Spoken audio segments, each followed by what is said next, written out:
One, two, one, two, one, two, check, one, two, one, two, check, one, two. Wasn't me. One, two. One, two, check, one, two. Check, one, two, check, one, two, one, two, right, check, one, two. One, two, check, one, two, right, check, one, two, one, two, one, two, one, two, check, one, two.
so big.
Hi everyone, welcome to Building Better Bots. This is an event, AbilityNet's first ever event in the Brighton Digital Festival. I'm Mark Walker from AbilityNet.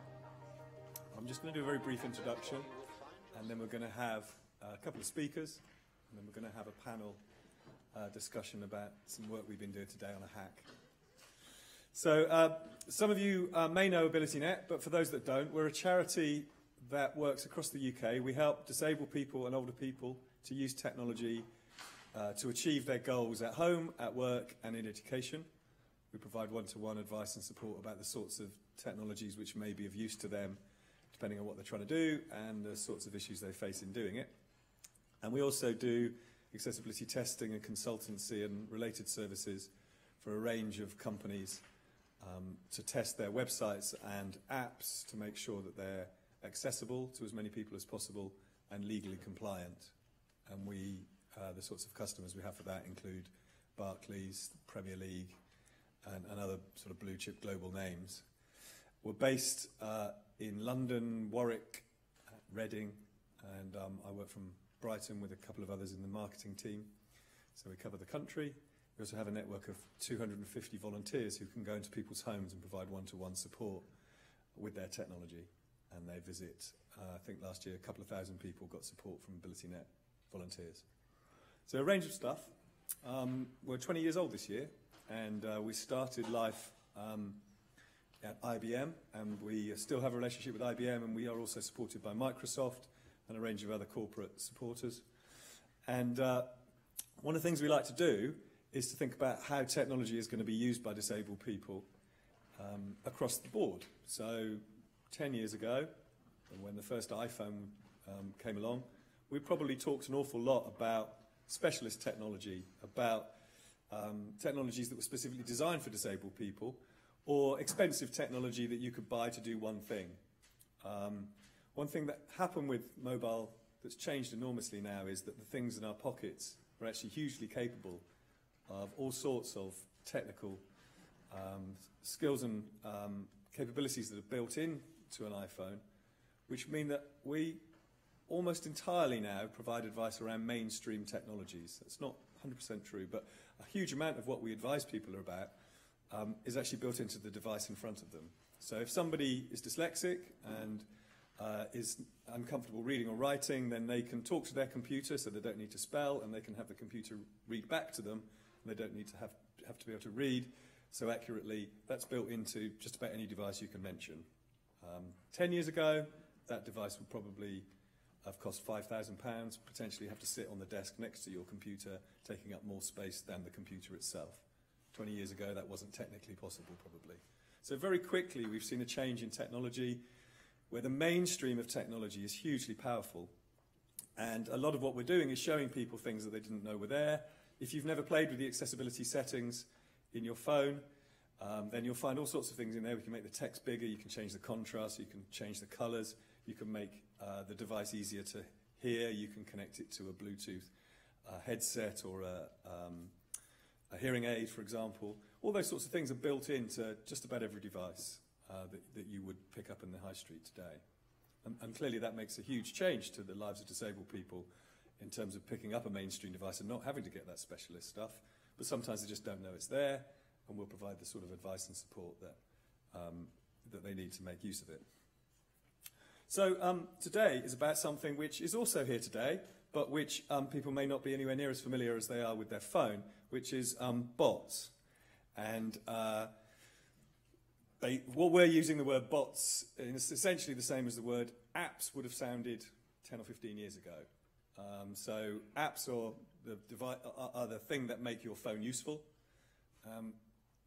This will probably change, but right now we're saying that bots are the things that make artificial intelligence and the capabilities of artificial intelligence. That's what we're going to actually interface with. We're going to be using a bot to make use of this amazing technology that's coming now. So IBM Watson and other similar artificial intelligence capabilities and clouds, the Google stuff that was announced last week as Google Home, which covers across a whole range of different services.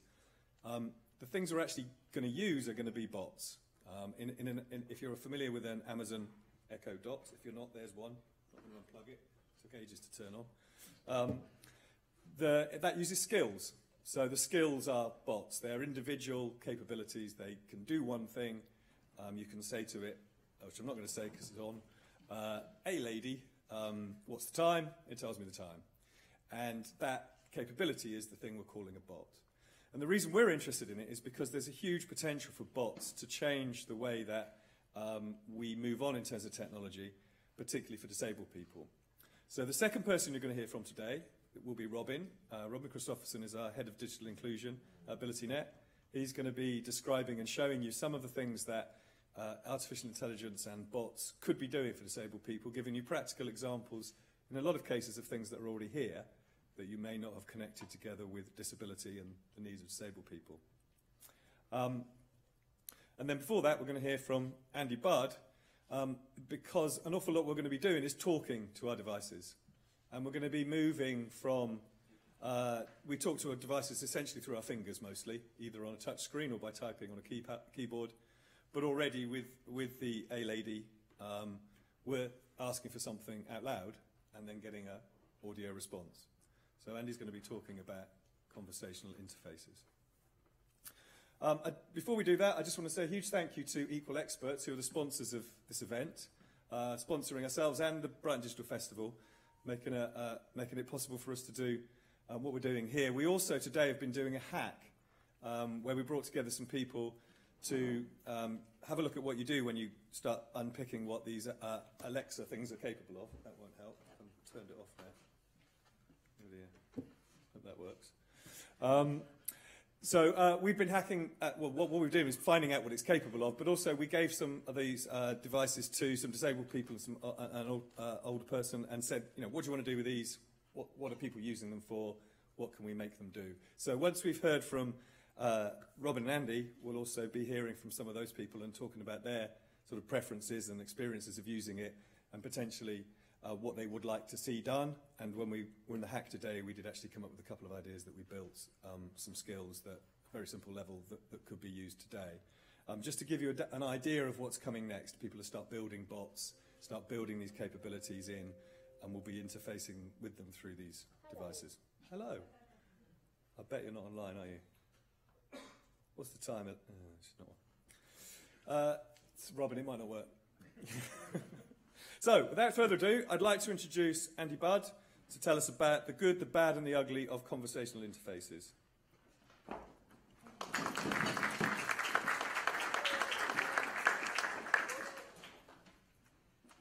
Thank you so much. I'm really pleased to be here for a couple of reasons. First off, I was one of the original sort of co-founders of the Brighton Digital Festival, and largely that was an inspiration from the virtual festival that Mark used to run many, many years back. So we wouldn't be here if it wasn't for Mark's great hard work.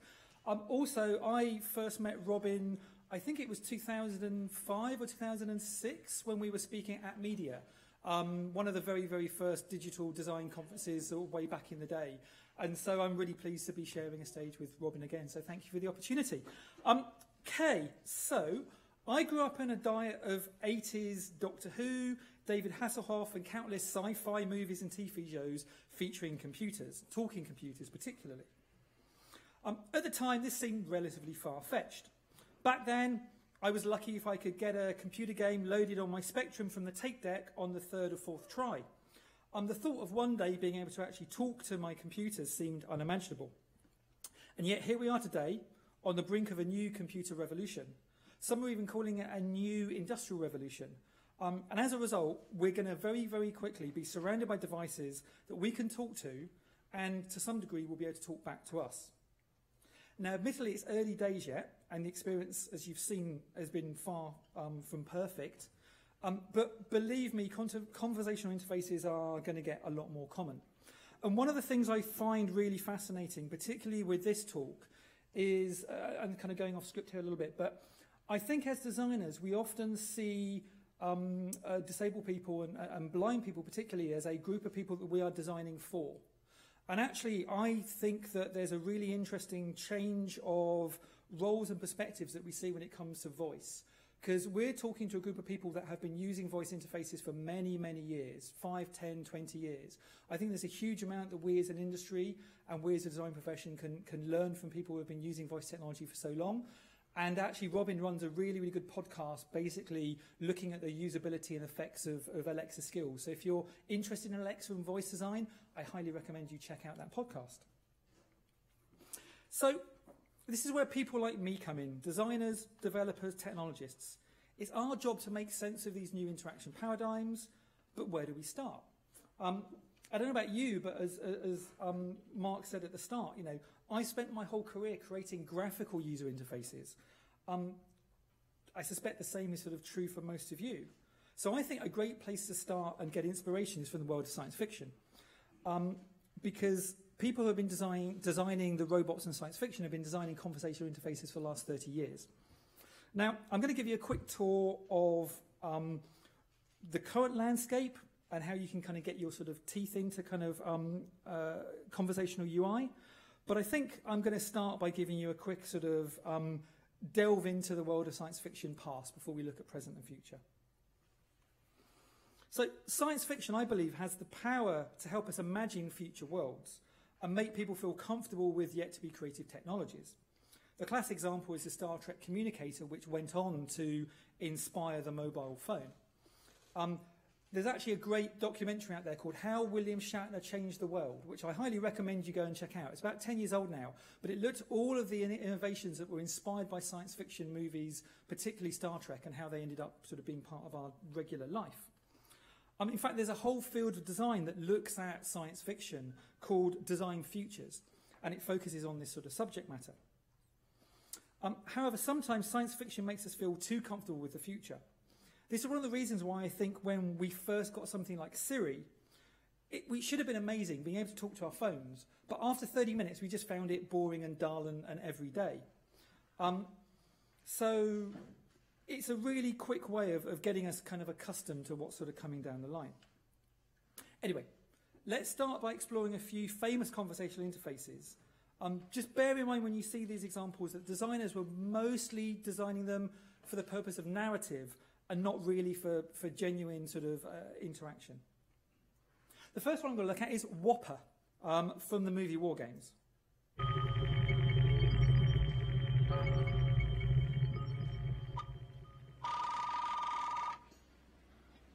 We're in.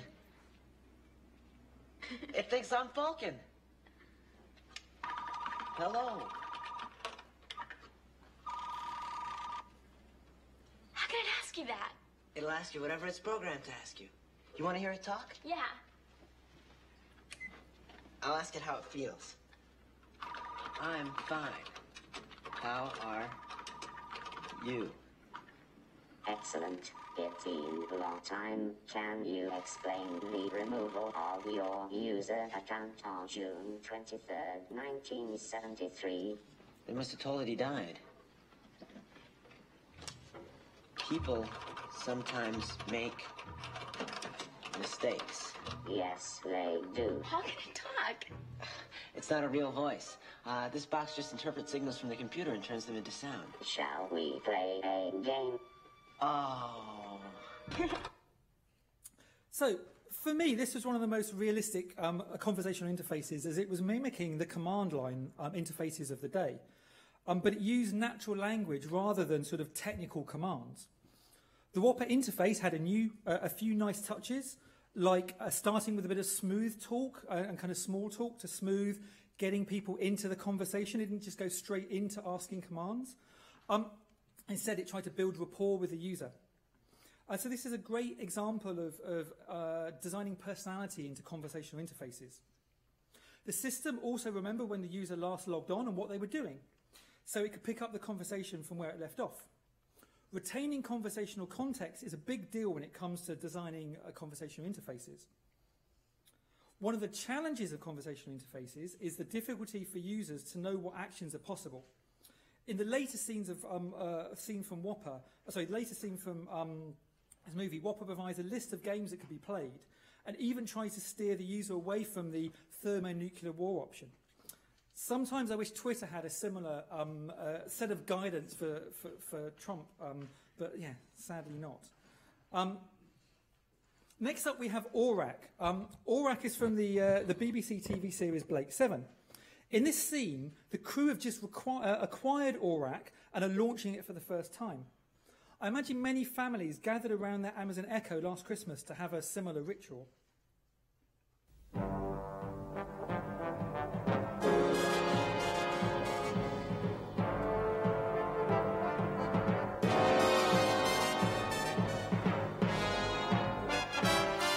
Actually, we did. I'm not running this off of my machine, so it looks like when we copied everything over, it copied the entire episode. Now, I don't know if anyone wants to watch the entire episode, but I might just have to kind of like jump through it and find the pertinent bit. Let's see if we. The other end's connected. Do you want to give it a try? Why not? Phyllis, switch to automatics.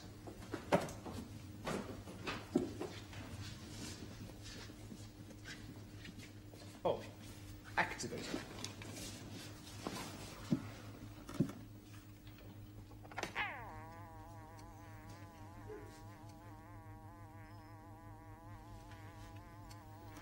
Well, for 100 million credits, you'd expect something a little more spectacular than that. Try kicking it. Is your edge fully switched on? Yeah, of course I'm properly switched on. Having to press the activator button, what else would you expect? It's his voice. It's exactly as though Enzo was speaking. Surely it is obvious, even to the meanest intelligence, that during my development I would naturally become endowed with aspects of my creator's personality. More endearing aspects by the sound of it. Anyway, what I really like about... oh, hold on. Back a second. What I really like about this clip, first of all, it demonstrates the lack of affordances that many voice interfaces have. Even though the designers of Aurak have created this sort of like activate kind of sort of mechanism, and also built in a sort of low hum, an ambient hum, to let you know that the machine is waiting for a command, users are still clearly unclear what you're meant to do. Also, I like the idea or the comment of it costing 100 million credits. They were expecting something a little more expensive or fancy for spending that much. And I would expect a lot more of a good onboarding experience if I spent 100 million credits on a voice-activated computer. Two interesting things to note about Aurak. It was a general-purpose AI with a relatively strong, albeit somewhat irritating personality. As such, the crew would regularly turn it off, even if it could be helpful, because they just couldn't stand it. It was also bounded by a physical box, meaning the crew had to move the computer to different rooms if they wanted to communicate, much like the Amazon Echo. So it wasn't a pervasive form of voice interface. A great example of another conversational interface, not bounded to one place, is K9 from Doctor Who. Watch the look of exasperation on this user's face when she can't get an answer or can't get the answer she's looking for. Let's hopefully this isn't showing the whole plot. Doctor, which one was that? That was the Doctor, too. Can you explain? Affirmative. The Kill-Bracken cloning technique replicates from the single cell as a short-lived carbon copy. Efficacy of individuation not completely guaranteed. Can you explain simply? Negative. Like Aurak, K9 was designed with a strong personality and would often appear frustrated in the way that humans would treat it. However, I blame the designers, as putting something in a form factor of a dog is always going to create assumptions about the level of intelligence they're in. So K9 was constantly frustrated because humans talked to it like a kind of a not very smart device when actually it was a supercomputer. In fact, I think there's a good lesson here, which is if we create bots that don't appear to be human, we'll expect much less of them. Doctor... Another AI with tons of personality was Kit from Knight Rider. The AI was so good, it often felt more like an old married couple bickering than a driver operating a car interface. But this has done the whole episode as well. Since we don't have an extensive social relationship, it's probably to brief me on another mission. Brief you? Oh, sorry. I meant us. Thank you. No, for a collection of microprocessors, you're awfully touchy. Wrong. It's just that my circuits function better when we operate in a reality mode. Kit, Yes, Michael. just keep driving. Despite being able to operate the car purely through voice, the cockpit still had lots of vestigial controls. This could have been a realization that if Michael wanted to engage Turbo in a hurry, it was much easier to press a button than to kind of go through several menus on a voice interface. Alternatively, it could have just given Michael the illusion of control, very much like the closed door buttons in a lift, which, you know, mostly don't operate, when actually Kit was basically doing all of the hard work and the heavy lifting. Either way, even if we move into a world dominated by voice control, I think we're going to have a lot of backup GUI, graphical user interfaces, for many years to come. I'm going to start by looking at one of the simple forms of conversational interface, or the chatbot or bot. Most people in the sector kind of generally don't like the use of the term bot, but you know, it's a useful sort of parlance. The chatbot came into the West largely through Facebook Messenger released their bot platform. Other messaging platforms like Telegram and Kik were really, really quick to follow. Bots don't have to live inside an existing messaging platform, and there are plenty of standalone bots out there, but most of the activity is sort of happening on these sort of existing platforms. However, the bot boom really got its roots in China back in sort of 2013, and when WeChat launched its own simple chatbot platform. It provides such a success, with around 700 million users and counting, that Facebook essentially copied their strategy outright. In fact, I think this is one of the first examples of like Sino-American inspiration, where they've taken inspiration and technology ideas from the East rather than the other way around. And a couple of years on, we've now seen thousands of new bots appear across all different kinds of sectors. These bot startups have received around $4 billion in investment in the last couple of years, and Slack recently just stood up their own $80 million investment fund to kind of stimulate the bot space. So there's a huge opportunity for bots. News and weather was an obvious immediate hit, effectively becoming a glorified RSS feed. I suspect the recent US elections had a big part to play in the success of checking in every morning to see what's been going on. Travel was another popular domain, with several airlines allowing you to check in, receive boarding passes, flight updates through a chat interface. And this was essentially an extenuation of what they were already doing with text. So a lot of early bots were basically taking the text sort of metaphor and applying it to a chatbot interface. One of the benefits of these domains is they're incredibly tightly scoped. So a travel chatbot is a really easy thing to design because you're only going to ask it a fairly limited set of questions. You're not going to start sort of pondering the meaning of life. And so it will allow you to kind of like design within a fairly sort of tight constraints. Healthcare is another growing sector, from setting appointments to providing diagnostic advice and treatment and care. Chat can also transition you from talking to a bot to talking to a trained medical practitioner. So there's some kind of nice sort of onboarding and offboarding and handover. And one of the big challenges when designing bot interfaces is figuring out when you do that handover and how you signal. Is there a weird uncanny valley when you thought you were talking to a bot and suddenly you're talking to a human, or you were talking to a human and all of a sudden you've gone into an automated bot experience? Banking, again, is another really popular growth sector at the moment. Obviously there's a fairly common functions you can do, checking balance, recent payments, making a payment, all of which can be done really simply through a chatbot interface. In fact, if you kind of imagine how much pain it is to kind of log into your banking, navigate to the right menu item and kind of like check your balance and make a payment versus issuing a few commands on a chatbot interface, you can see how much more efficient it is. One of my favourite examples is actually from the insurance industry. It's a chatbot from comparethemarket.com. As many of you know, they've got this sort of brand mascot in the form of a European meerkat. I don't quite get it myself, but it's very, very popular. And the meerkat appears on all of their adverts. So it was obvious when they were designing their chatbot to kind of imbibe their chatbot with that kind of personality. It could seem as a little bit of kind of like marketing fluff, but the chatbot actually does a really, really good thing. What you do is you basically send their service your insurance documentation, which is notoriously hard to read, maybe many, dozens, if not hundreds of pages. And it does OCR, it recognizes all the policies you have, and then you can ask it questions around your policy. So you can ask it, does my policy cover me for skiing insurance? Or what's my repatriation budget or a variety of other things. So it can take a really, really complicated set of problems and sort of turn it into a really, really nice interface. Also, we've got conversational commerce. A lot of people are kind of looking at social commerce and conversational commerce and how you can buy rather than kind of navigating through a series of menus, but having a more conversational flow. I don't know if anyone remembers this book. It was a seminal book from 1990 called The Clue Train Manifesto. And the Clue Train Manifesto was famous for popularizing the idea that markets are conversations. At the time, it was really hard for people to understand what that meant, a market as a conversation. However, if you look at Twitter and you look at Facebook now, it's easy to see that in action.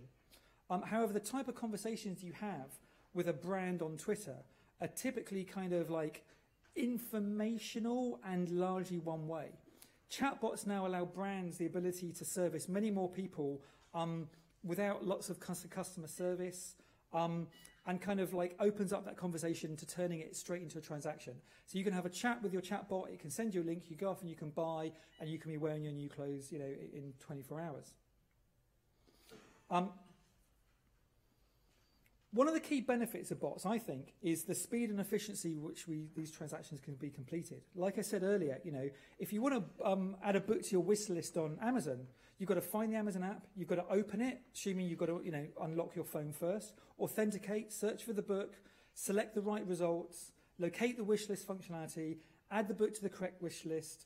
This could take sort of 90 seconds. 90 seconds is not a long amount of time. But if you can just open up your Amazon app and say the name of the book and add it to your wish list, so you can do it in 2-3 seconds, you're suddenly reducing the friction. And UX designers and UI designers love the idea of reducing the friction, because the more steps you put in a process, the more likelihood it is that you will drop out. So these apps have a really high ability to kind of make these experiences seamless and, and to a certain extent delightful. And for companies, there's a growing realization, on the other hand, that there is a discovery problem with apps. A lot of people, have spent a lot of money on building their kind of iPhone apps, and they sit in the App Store not being used. And so one of the biggest kind of hopes with chatbots is they will create some form of kind of social discovery. So rather than having to go to a chat bot rather than going to like an app store to navigate and find and download an app, you can be involved in a conversation with your friends on Kik. Someone, instantiates a new chatbot right there. Everyone else that's kind of in the same sort of chat experience then sees the chat, experiences the bot, and then they suddenly learned a new skill. So there's this idea of kind of social sharing, which is a big part of the Facebook Messenger strategy, at least. If you want to aid discovery, the other thing is it helps to go where your audiences are, rather than having to convince your audiences to come to you. And so, more frequently, you'll find your audience on somebody else's platform rather than your own, which is another part of the Facebook strategy. In fact, there's a graph that's been going around recently, like all these graphs, it's kind of hockey stick up to the right. But there's a claim that says by the second quarter of 2015, messaging apps overtook social media activity, which is quite hard to believe, but you wouldn't really believe the number of people that are actually using these messaging platforms. It's incredibly high, and particularly around kind of like younger populations. So it's unsurprising that kind of a lot of brands are trying to, particularly brands that have invested heavily in their social media strategy, are now trying to shift some of their focus and create some kind of messaging and bot strategy. And so at the very least, if you operate and work in a large company, you should be thinking to yourself, do we have a messaging strategy and what's it going to be over the next few years? Also, don't be surprised that when you finally do jump on the bandwagon, somebody else will have taken your preferred bot name. So it's the same as like in the olden days where you used to, if you were a laggard and you were slow to join a social network, your name had been taken. So I think one of the kind of the gold rush things at the moment is people trying to stake that kind of bot claim, not because they've got anything particularly valuable to share at the moment, because they want to own that name so for years to come. Once users have discovered your app, it can be challenging to get folks to download your apps. Chatbots, it's kind of as simple as invoking the name in your favorite kind of chat application. So it kind of helps to sort of solve the install problem at all. And you could argue in some regards that bots are a result of bad mobile UX. If you've got such a terrible mobile UX that people aren't downloading and using your tool, chatbots are now being seen as a bit of a kind of a route around the problem. And actually I'm seeing a lot of large organizations that are kind of ending up having a chatbot strategy, partly because their existing main site is so broken and it's going to be so expensive to fix. It's easy just to kind of route around the blockage. The internet's very good at doing that. So, looking at all this, it would be easy to see that bots as the new apps and messaging platforms as the new kind of smartphone operating system. And in fact, some people are going as far as saying that messaging bots and smart assistants are potentially what's known as a third runtime to complete with the web and smartphone apps. So this is actually kind of interesting. You know, bots are not a thing on themselves. They are potentially a whole new platform, a whole new way of doing things. So, text chatbots are probably the most common form of conversational interface at the moment. However, voice UI take conversational interfaces even further, removing most of the graphical user interface entirely and interacting with people purely with speech. We've had VUIs and digital assistants in our phones for a while now, thanks to the like of Siri, Cortana, etc., etc. We're now starting to see Alexa and Google Assistant make their way into our phones and our homes. Over the past year, we've started to see the physical manifestation of these services. You know, homes like in our homes like Echo, Google Home, various other connected TV platforms, and researchers estimate that there'll be about 24.5 million voice-driven devices shipped in the past year. That's a huge number of voice assistants sitting in your home listening to what's going on. And actually, there's other research that suggests that by 2020, half of all searches performed will be performed by voice. At the moment, voice works really well in very, very bounded situations, like people having their hands busy in the kitchen, chopping food, and in cars. This is also partly because we still feel a good amount of social stigma when we're kind of trying to use voice controls in public. It's also partly because the technology isn't quite up to scratch. So you may have to request the item you want several times or adopt a bot voice to kind of be understood. In normal situations, when it's private, you don't mind doing this, but when you're walking around town, you know, trying to have a kind of difficult conversation with your mobile phone assistant is embarrassing, and just people don't want to be seen to do that. Let me just pause this for 1 second. This is another video that hasn't loaded properly, so just bear with me 1 second as I queue it up. There we go. This is an example of some of the difficulties that could happen in car interfaces.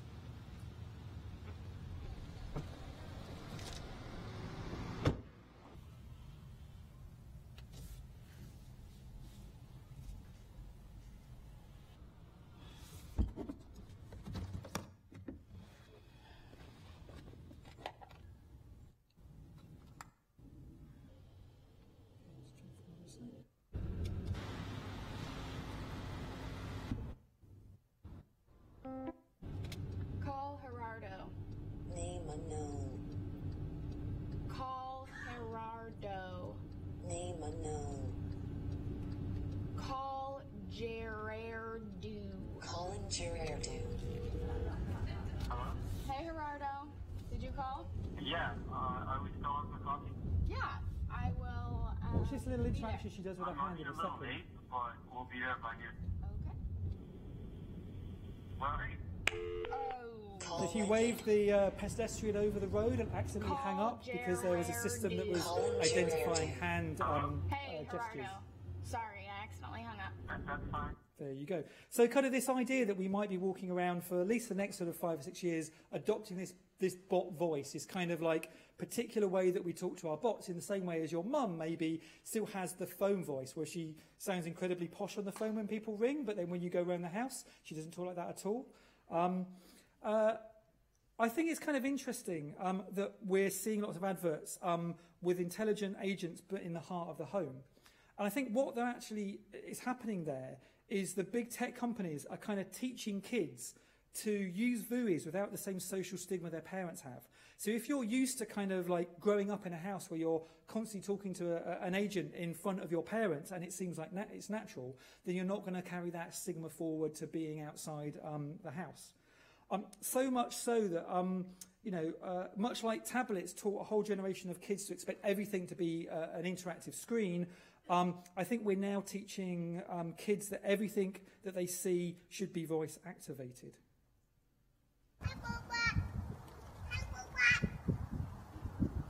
This is a hot water heater that's been dumped on the side of a street.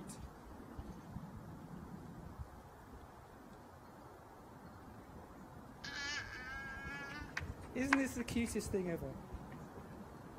I want to be a robot. I want to be a robot. Yeah, well, Wobot. When it comes to services like Alexa, they are really the equivalent of the messaging platforms, and they're essentially a platform designed to hook in other services, APIs, or effectively skills. When you look at conversational UIs, you can typically break them down into sort of 5 or 6 classes: notifications and gophers, coaches and guides, shopping apps, assistants and concierges, friends and companions. So how do you go about designing a conversational interface? Surely there must be some degree of AI or machine learning needed. Not really. Basic conversational interfaces are simple branching conversation flows, like an old school choose your own adventure from the 1980s. You effectively guide the conversation down a series of short pathways, offering up specific options or hints along the way.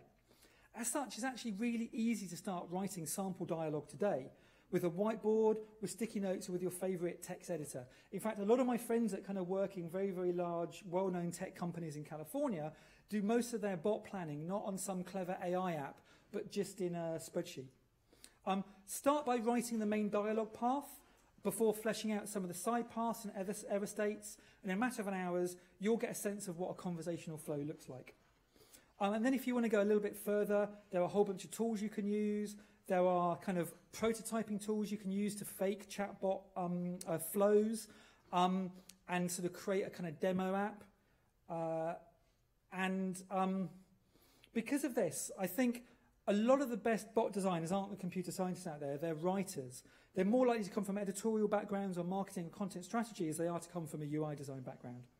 And in fact, many well-funded bots out there have been hiring TV show writers, comedians, and people from Pixar to craft their interfaces and their storytelling abilities.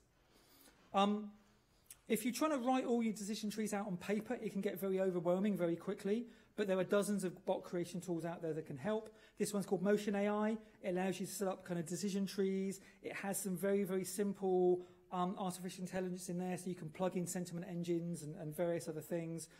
It's still pretty basic, but this is one of many tools out there you can start to play. And like most of the tools, there's a free-to-use service. Some of the tools only work with particular programs, so some tools will only output to Messenger, output to Alexa. This is one of a number of tools that outputs to a bunch of different platforms. Because most robots or most bots are designed around decision trees, they don't really use much artificial intelligence. I think that's the kind of the bit of a lie that you see, that somehow bots are kind of really, really clever. Most of them are just kind of scripted. The simplest bots require you to script everything by hand, including all the synonyms somebody might use. So, if someone wants to be able to order a cup of coffee, you might have to come up with all the variations of that, a cup of joe, a mug of coffee, and you need to sort of plan that in. Some of the better tools have some natural language processing where you can kind of give it the sentiment and it will kind of understand that cup and mug and coffee and joe might be the same thing, although coffee and joe in America, that could get a little bit weird and confusing for the sentiment. Simple conversation trees are a great way to start, but as you start to create more complicated bots, you find they break down easily. People don't just order coffee this way, one step at a time. And if you change your mind and you say, oh, I don't want soy milk, I want something else, suddenly you can throw the whole well-crafted loop into a bit of a downward spiral. So there's a higher level technique. I'm not going to go into details now, but it's called random access navigation, probably a bit above, well, it's above my intellect. But very, very quickly, what it does is it kind of like has a bunch of variables. So, you know, if you say I would like a grande soy latte with an extra shot, it kind of breaks that up and says, well, I would like is an intent. You know, these things are entities, and, you know, you can plug them all in and kind of extract value. And if there's gaps left, it can say, you didn't tell me what, you know, what kind of milk you wanted. Do you want regular or soy, or et cetera, et cetera. Once you have the basics of a conversational flow, the next thing you need to consider is personality, not least because it's one of the only ways you have to express your brand identity. And one of the best ways of doing this is actually create a persona for your bot. Sort of character the bot has, what its goals are, what it likes to do, etc., etc. You've got to be careful when you're adding personality bots, though, because they can be fun at the start, but they can get really, really tiring after a while. As this demos. You in, man? I've just repaired the toaster, sir. Well, I've nearly repaired the toaster. Oh, no, man. Dismantle him. You don't know what a little bleeder's like. Well, I've read all the documentation, sir. He's simply a talking alarm clock who provides his owner with early morning toast and light conversation. Not this one. This one's mental. Sir? He's defective. He wants everyone to eat toast all of the time. He's obsessed with it. And if you don't want to eat like 400 rounds of toast every hour, he throws a major wobbler. That's what caused the accident in the first place. What accident? The accident involving me, the toaster, the waste disposal, and a 14-pound lump hammer. That explains why he was down in the garbage hole in 3,000 separate pieces. And nothing. He always says, howdy doodly do. Drive as you spare. I mean, what the smeg does howdly doodly do me? A Talkie Toaster, your chirpy breakfast companion. Talkie's the name, toasting's the game. Anyone like any toast? Look, I don't want any toast, and he doesn't want any toast. In fact, no one around here wants any toast. Not now, not ever. No toast. How about a muffin? Oh, muffins. We don't like muffins round here. We want no muffins, no toast, no tea cakes, no buns, baps, baguettes. I'll just stop it there. But you can kind of see how building personality into a bot can be a really good way of getting engagement, but it can go too far. One of the bots that is often sort of fated as being really, really clever, and this is one of the bots that actually has Hollywood scriptwriters designing the interactions, is called Poncho, which is a weather bot. I find this bot really, really insufferable. You know, it kind of is too upbeat. It wants to talk about love, and it wants to talk about relationships, and all you really care about is like whether it's going to be raining or not. So it kind of does everything to kind of wind you up. It's super popular, but I think the designers, you know, they think it's clever, but actually it's really, really frustrating. Now, one of the things that you might not have noticed in the 80s bot examples is all of the super smart computers spoke with a very authoritative male voice. They were all essentially playing the academic genius stereotype, which in Western cultures has historically been represented by the upper class, you know, and male kind of attributes. By comparison, the majority of modern-day consumer bots tend to be positioned as servile, presumably to prevent their users from feeling like somehow kind of lower-class citizens in their own home, or somehow not being in control any longer. As a result, you see a lot of really, I think, quite dodgy stereotypes appearing in bot design. The least sort of corrosive one is the British builder, British butler, like Jarvis in Iron Man. The slightly more disturbing one is the commonly submissive, compliant, and occasionally sexualized stereotype of the secretary, which you see in movies like Her. I believe what we're seeing here is a form of subconscious gender bias manifesting as a sort of voice-based skeuomorphism. Skeuomorphism is this idea that if you're transitioning from one technology to another, you kind of bring over some of the physical attributes of that previous technology to make people feel comfortable. So the classic example is when Apple launched their calendar. They made it look and feel like a calendar with like stitched seams. And I think what we're seeing here is very similar. Because it's really difficult to build in brand and identity, we're kind of falling back on somewhat kind of lazy stereotypes. And this is particularly problematic when a lot of the people who are designing these tools tend to be, you know, young, white, North American, West Coast males. So it's something that I think bot designers need to consider very, very carefully when they're naming their creations, when they're coming up with their personas, when they're crafting the conversation flows, and deciding what kinds of conversations are acceptable and what conversations aren't acceptable. And here's just kind of some examples of conversations that have been taken from Siri with their users that clearly feel like they're permissive. A user says, "Hey Siri, what are you wearing?" And Siri kind of flirtatiously, comes back, "I can't answer that," but it doesn't come off. And it's kind of like, well, that's fine, but you're kind of encouraging that kind of behaviour. If the bot actually said that's not an appropriate use of language, that might kind of not encourage that kind of questioning. And also, conversational interfaces do occasionally backfire, and all kinds of weird human problems can arise. Play ticker ticker. Lata, play ticker ticker. Bobby, can you talk to play wheels? You want to hear a station for porn detected. Porno ringtone, hot chick, amateur girl, quality, sexy. No. Pussy, anal, dildo, ringtone. Alexa, stop!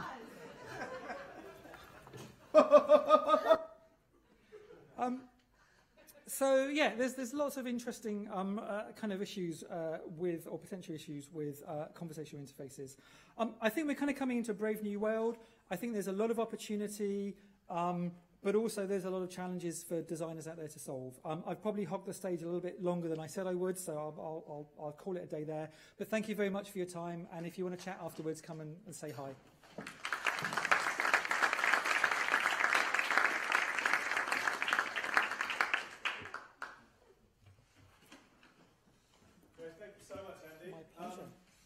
Does anybody have any questions? We will have a little bit of time for questions at the end. Does anybody have any immediate questions?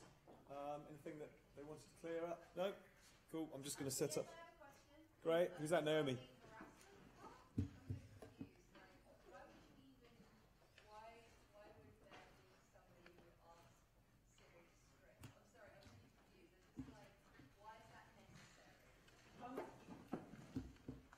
Humans are weird, complicated animals.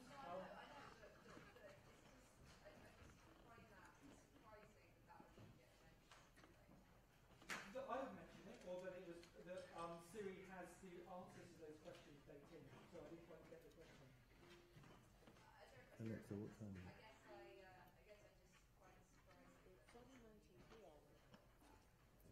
It is very surprising, and like I say, I think there are lots of cases of people having sexual fantasies around their voice agents.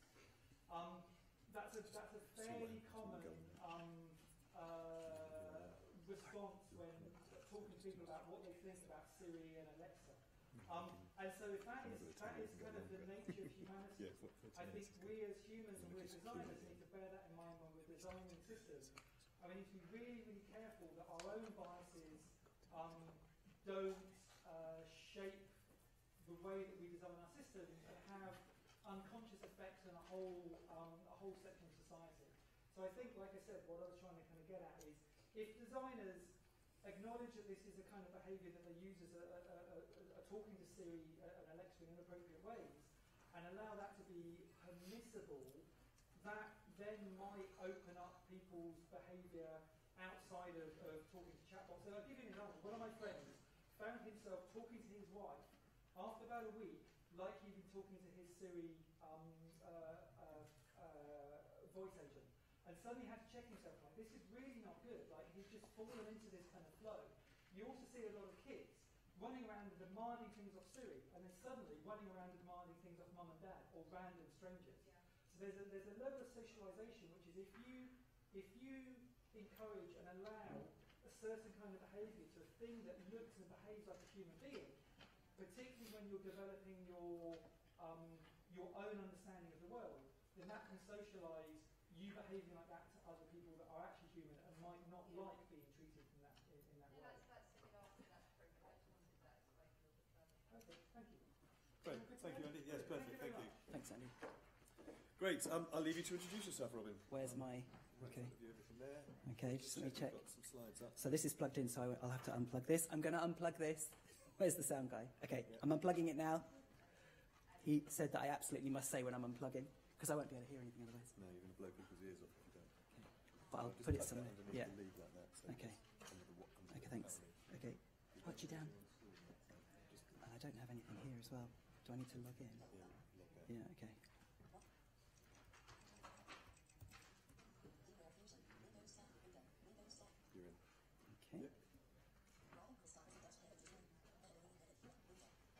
Okay. Is it up on the? Yes. Is it on that side? Yes, you're right. Okay, great. Hello. Hello. Cool. So that was a really good introduction to the voice, the conversational interface, and I think it's the future. I think it's absolutely the future. It's going to complement all the other more traditional interfaces, and we're going to start off with a very quick look at those. So I can't see. This is Archie the guide dog, who doesn't like clapping. You found that out earlier. So please forgive this lady talking at the front here. So just a couple of slides, and then we're going to look at some more interactive demos. So back in the 80s, with the advent of the personal computer, everything changed. Everything, I mean, 90% of jobs in the UK today use a computer of some shape or form. And all of these different elements, the keyboard, the screen, the mouse, have alternatives. And if you can't see the screen, you could get a bigger screen, or you could change the text size or the colors on it. If you can't see the arrow on the screen, you could make it bigger. Or if you can't see it at all, like me, then you wouldn't use the mouse, you'd use keystroke alternatives. If you can't type, then you might get a more ergonomic keyboard or a one-handed keyboard, or you'd use voice recognition, etc.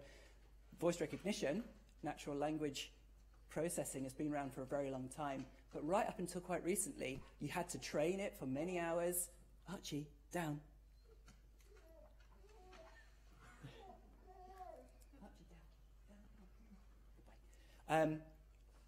And it had to be a very quiet environment, and it was then trained to the way you spoke. There were so many different constraints.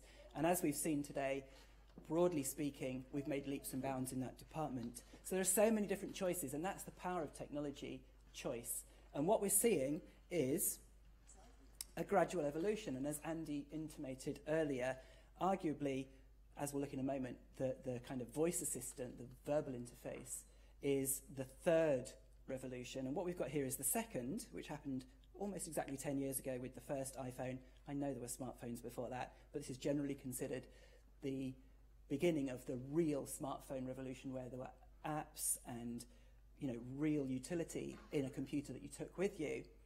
And so the smarts of the computer that we saw on the slide before are now with you all the time. Not only that, you've got a compass, a camera, gyroscope, accelerometer, GPS, sat-nav, all of these things in there with you all the time. And for someone like myself who can't see, having those extra sensors with you all the time are incredibly empowering, as we'll see in a little bit later on, particularly when AI is layered into the equation.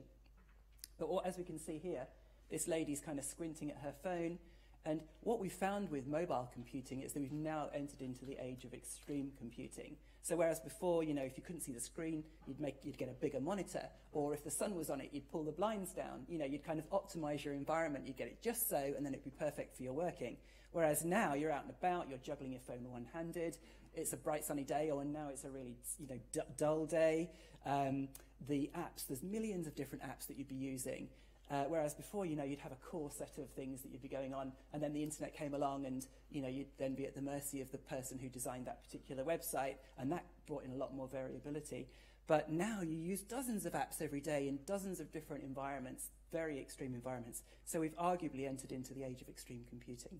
And with this age of extreme computing, accessibility, which is what AbilityNet's all about, and all these other organizations around there that are really trying to push this inclusive agenda, accessibility is now for every single user, almost on a daily basis. So don't think about accessibility when you're talking with your colleagues, when you're thinking about it in your projects. Don't think about it being for disabled people. It absolutely is, but also it absolutely is not just for them. It's for every single user in this mobile-first world.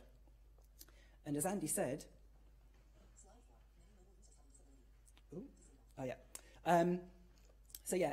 just to finish off the thought about smartphones, the lady that we saw on the last thing, maybe she didn't have vision impairment, but it was a bright sunny day, or maybe those were her long distance glasses, etc.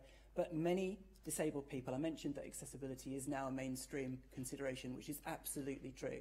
But don't think that whatever project you're working on, disabled people aren't necessarily going to be accessing it. There's probably not that many out there, or, they probably don't use technology because technology is hard and there's a lot of inaccessibility. Don't think for one moment that disabled people aren't using smartphones very, very heavily. They're stronger and more enthusiastic users of technology than even your average user. Because, if it wasn't for technology, I wouldn't be able to, I can't use pen and paper and that sort of thing. We owe so much to technology that please don't forget your disabled customers, but don't just do it for them. Andy mentioned about the conversational UI, and he had that brilliant video clip, which I'm going to steal off him later, about the lady in the car. That was really cool. And arguably, this next phase of extreme computing is where there shouldn't be any UI at all. And that's because, in the case of accessing it in the car, in effect, the UI in the car is this. It's just a blank screen. You can't in any way, in any meaningful way, interact with technology in the car, apart from maybe a sat-nav which you glance at from time to time and that definitely talks to you. But if you're thinking about delivering your projects so that they're genuinely cross-platform, that the choices that we talked about on the first slide really apply, whereby people might choose a different UI, a different size screen, or they might have no UI at all. What would your projects look like if they're delivered through a headless UI, as it's called, where you literally don't rely on any visuals at all? So here's a picture of an Echo, and I think we established that this is now working. Alexa, hello. Hello. So I'm going to plug in the audio because it does seem to be talking to me. Oh, hang on a sec. Okay, I'm going to plug it into the audio now. I gave him a warning. Sorry. Alexa, what time is it?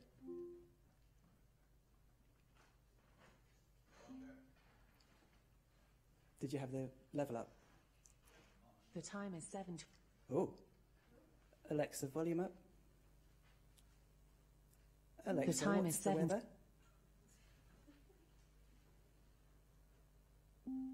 In Brighton, it's 13 degrees with mostly cloudy skies. Alexa, Tonight. volume up. So let's do a couple of quick demos In Brighton, 13. Alexa, stop. Something weird with the anyway. So now we've moved on to the next phase of UI, and ambient computing, as we like to call it, is where the technology isn't stuck to your desk. The technology isn't something that you have to take out of your pocket. It's something that's just in the air. And the idea of ambient computing, okay, in the house, the echoes are limited to each room, as Andy said. But luckily, each one of these doesn't cost 100 million credits. They cost £40. So you can actually put them in more than one room. You can buy them in packs of 6 if you want to get them for even less for each one. So you could actually have them around the house. So they're just in the air all around your house and out and about. You can use, and we'll see a little bit later on a clip of the new Google offering in this area, but you can plug in earphones that have Siri built into them. Amazon are bringing out a pair of glasses towards the end of this year that will have Alexa built into it. Sorry. But for the moment, okay, they're kind of mostly just in your home. But once people have tasted the ability to just talk to the air and have it give you lots of useful information or do really useful functions for you, then it's really hard not to fall in love with that paradigm. And if you've got disability involved, and the 4 main categories of disability, vision, motor, cognitive, and hearing, all of those have challenges in interacting with more traditional channels. Hearing probably the least, but certainly multimedia is a significant challenge in that impairment category as well. But certainly for me, with a vision impairment, things can take longer. They are more pedestrian to find the bit of information that I need. And luckily, as it's done relatively inclusively, you can interact with those. Professor Hawking is able to speak, in quotes, to his Echo because it will recognise, it's quite forgiving, it will recognise his Dynavox synthesizer. Someone who had a hearing impairment would be able to read what came out of the Echo on the A-Lady app, because it prints on the screen everything that she speaks out as well. So what can you use it for? Well, I do a daily podcast, if anyone's interested. It's called Dot to Dot, and every single day I cover a different skill or built-in functionality that you can use it for. So we did a couple a second ago, but let's do a couple more. Alexa, play heavy rock. Here's a station for heavy rock music, classic hard rock, from Amazon Music.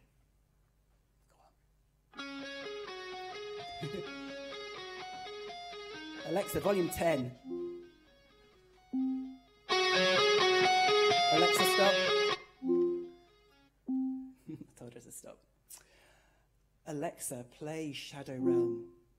Oh, we might have to enable it. Here's a sample of Shadow Realm by Seraphim. That was actually, it was going to play a song called Shadow Realm. Okay, so there's a ton of skills that you can add. And all you need to do, if you've heard about them, just say enable. So Shadow Realm is a really good choose your own adventure from the 80s, as Andy said, game, and it's got really good sound effects.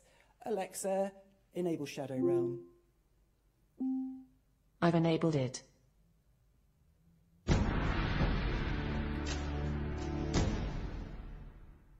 Welcome back. You're lying in your bed.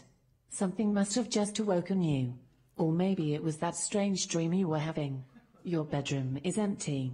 You stand up, a little dizzy. You see a bank notice. There is a door to the north and a sliding glass door to the east. What do you want to do now? Go east. You're in your yard. An old wooden fence runs along the east and south ends of your Alexa, property. Stop. I think she's gone.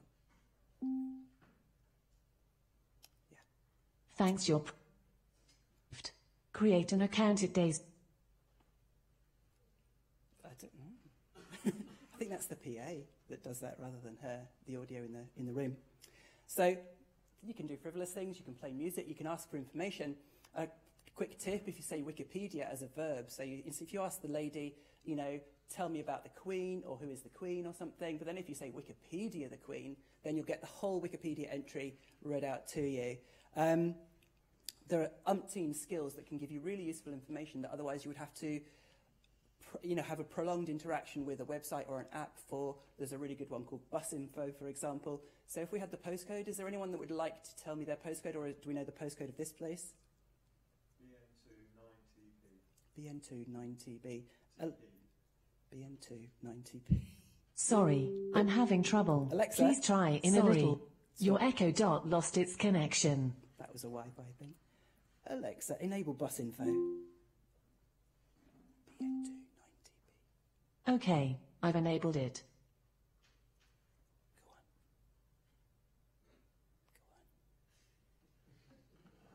Welcome to Bus Info.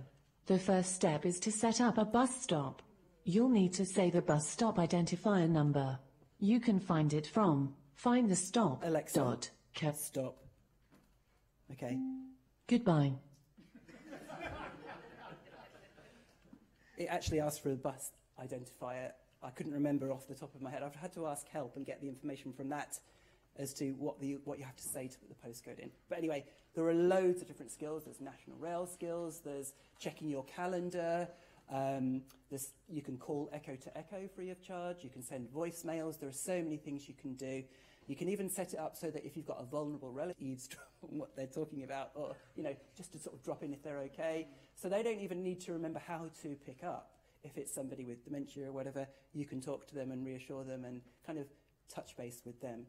It's an incredibly empowering development in utility. And for people with those different impairment categories that I talked about, often the ease of access, ease of utility is everything. It can mean the difference between successfully being able to do something or not. I'll just close that.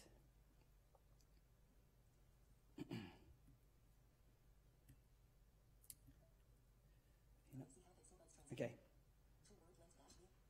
I'm going to unplug this now. You ready? Unplugging. And I'm going to plug it into the lappy. Ooh. Ooh. Okay. And plug it into here. So what we're going to show you now is various, okay, you can put it up now, thanks. Incarnations of AI, very common uses of AI. DLC media player. Does that come up all right? So it's got some groovy music, but I'm going to mute that so that I can talk over it. So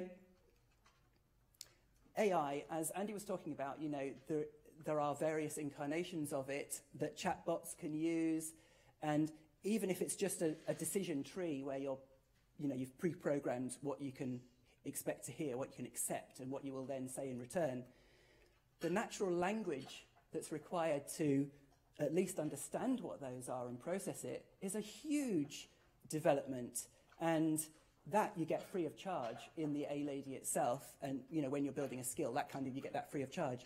And the same is true for a whole raft of other, let's call them AI or intelligent machine learning APIs that you can hook into.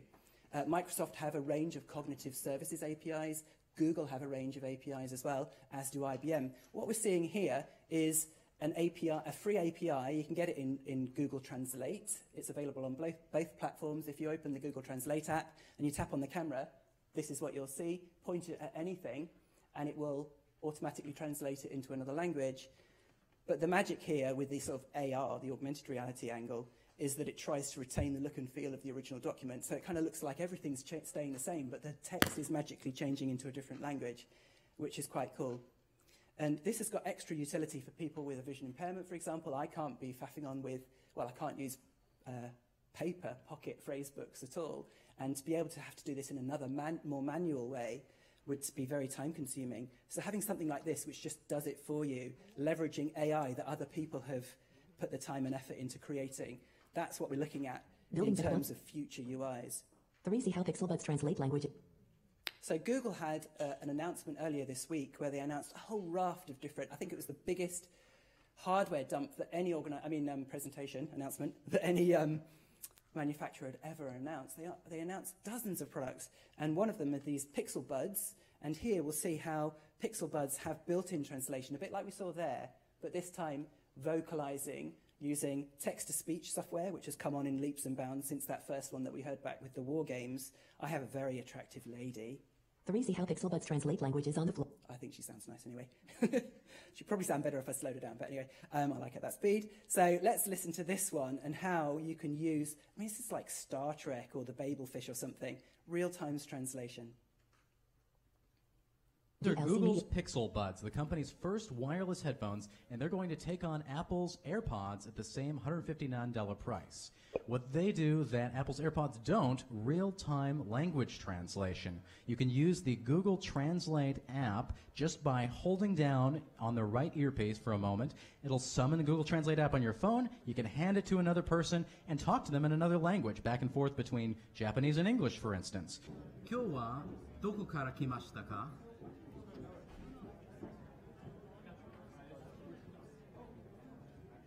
Where are you from today? Where are you coming from today? I am in San Francisco. 私はサンフランシスコにいる。映画を見ましょうか?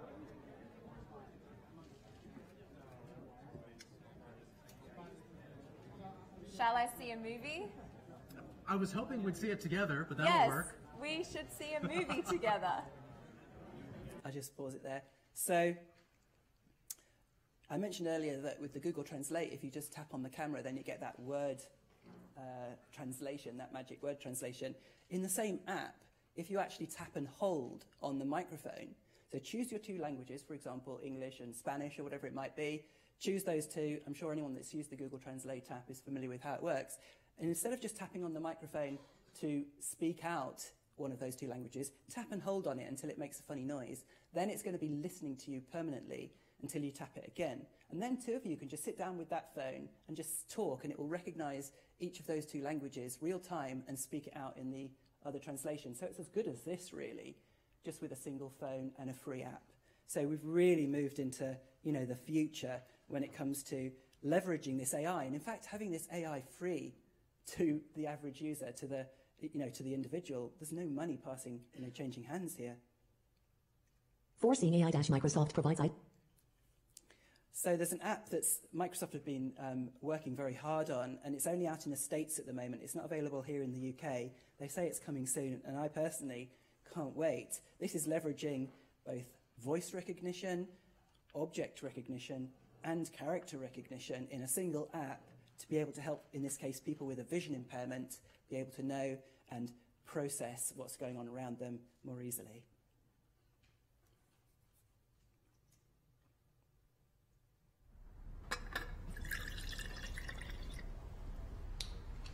Ooh, Building. I'm Saqib Sheikh. I lost my sight when I was 7, and shortly after that I went to a school for the blind, and that's where I was introduced to talking computers, and that really opened up a whole new world of opportunities. I joined Microsoft 10 years ago as a software engineer. I love making things which improve people's lives, and one of the things I've always dreamt of since I was at university was this idea of something that could tell you at any moment what's going on around you. I think it's a man jumping in the air doing a trick on a skateboard. I teamed up with like-minded engineers to make an app which lets you know who and what is around you.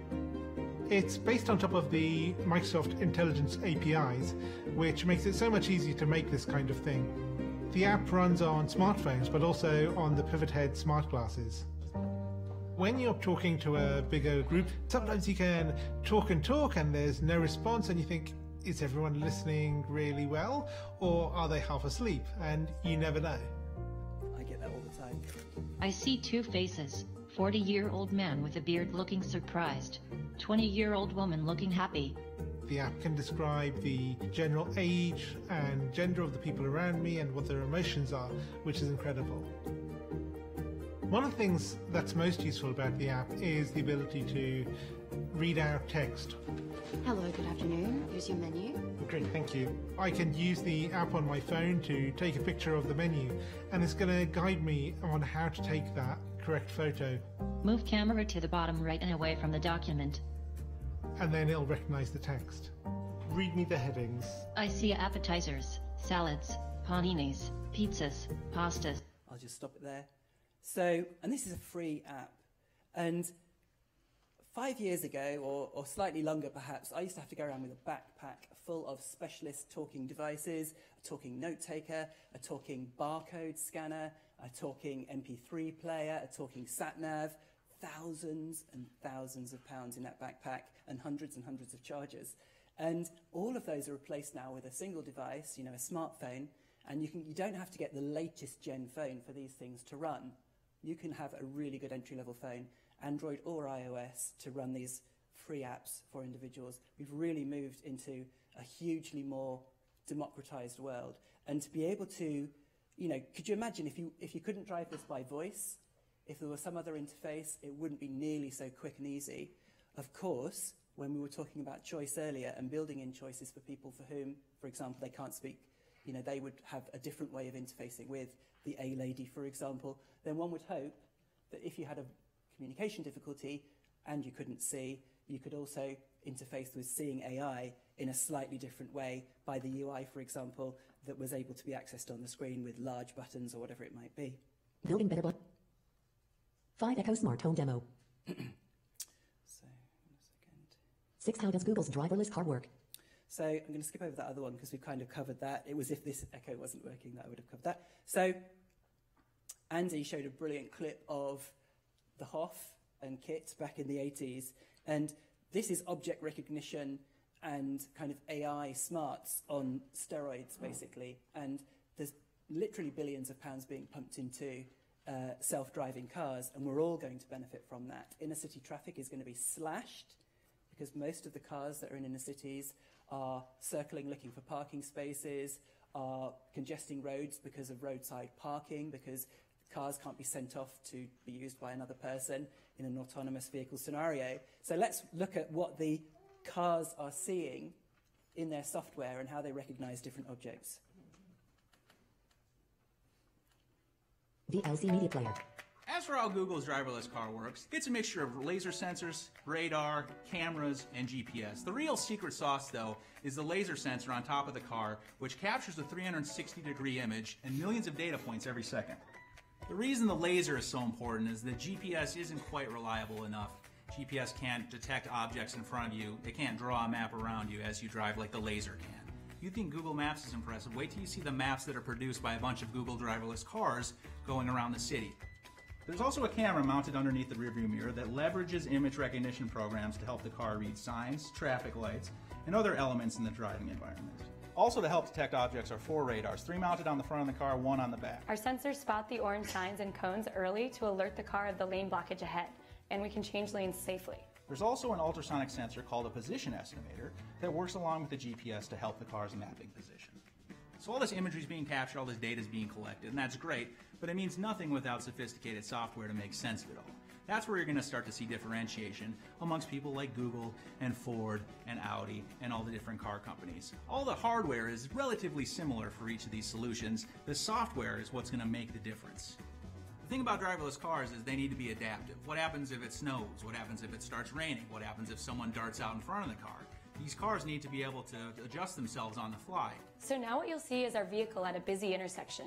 The red and green fences indicate that the car will stop and wait until the path is clear. We even detect the cyclist approaching from behind and wait until they've passed.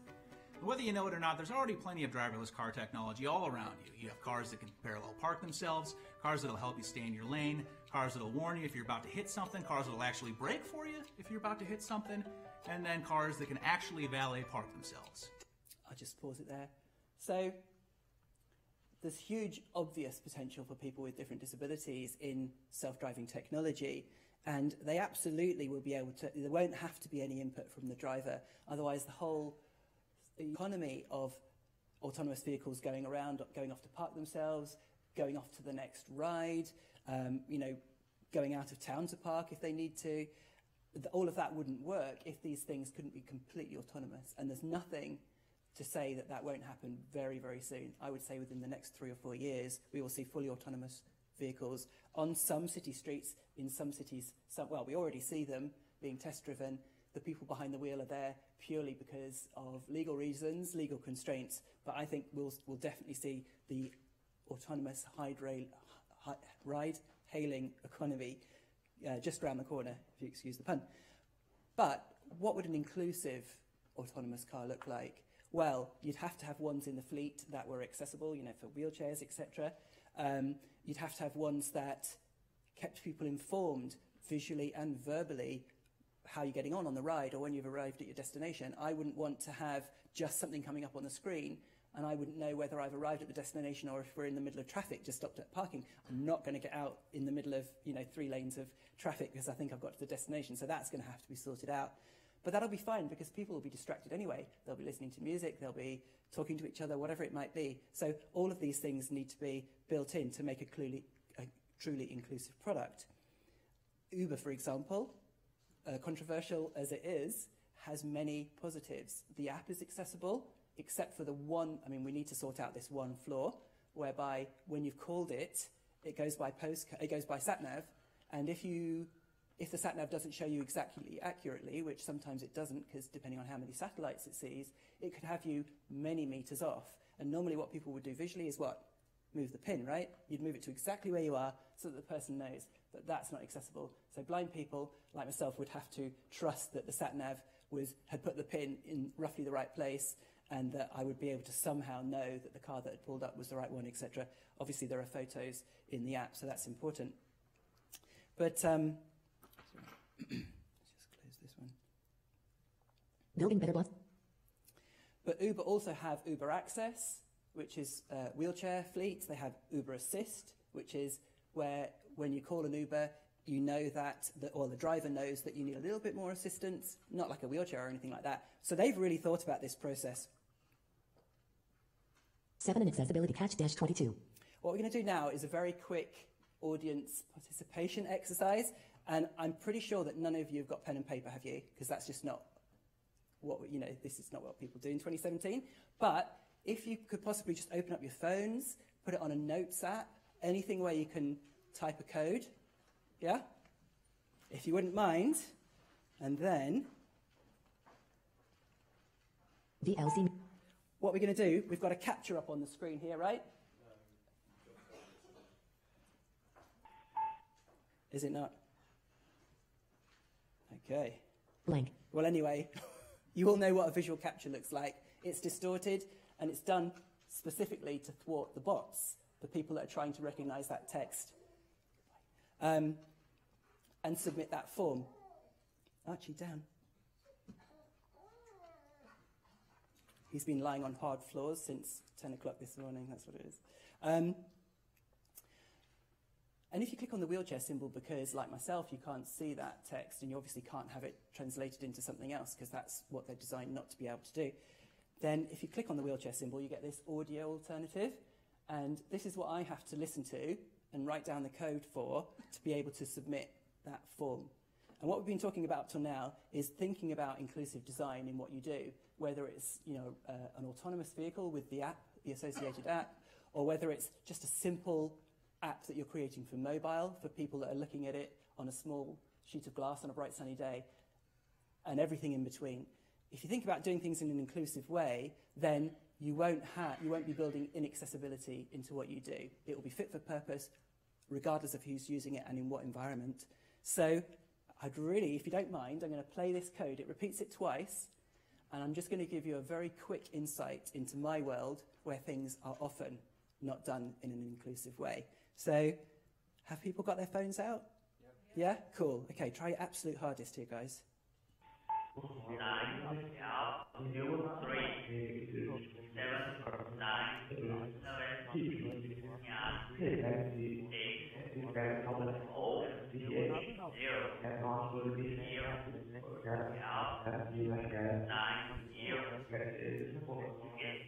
7, once again. 9, 3, 7, 9, 7,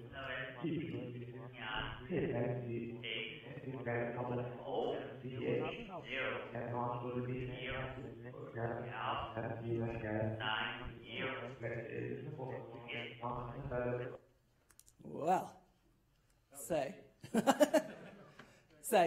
just spend 5 seconds comparing it with your neighbours and see if anyone has got something the same as their neighbour.